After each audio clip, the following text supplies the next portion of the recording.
Welcome to PowerViz. In this video, we want to quickly explain an option you might see when using our PowerViz visuals in Power BI. It's this text box here. Don't show dialog boxes from this visual type during the current session.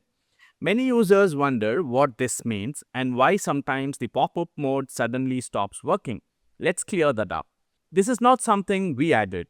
It comes directly from Microsoft.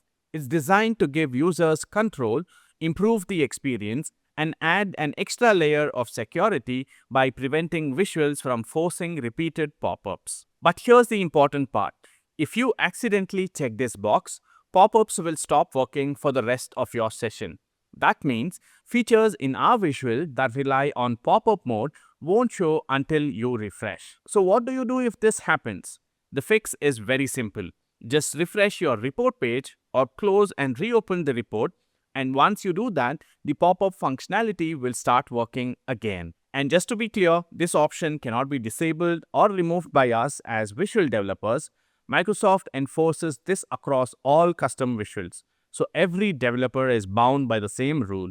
This ensures consistency, user control, and smooth experience across Power BI. So remember, if your pop-ups suddenly stop working, check if this box was ticked by mistake. A quick refresh will bring everything back to normal. Thanks for using our visuals, and we'll keep bringing you more tips and updates to make the most out of Power BI.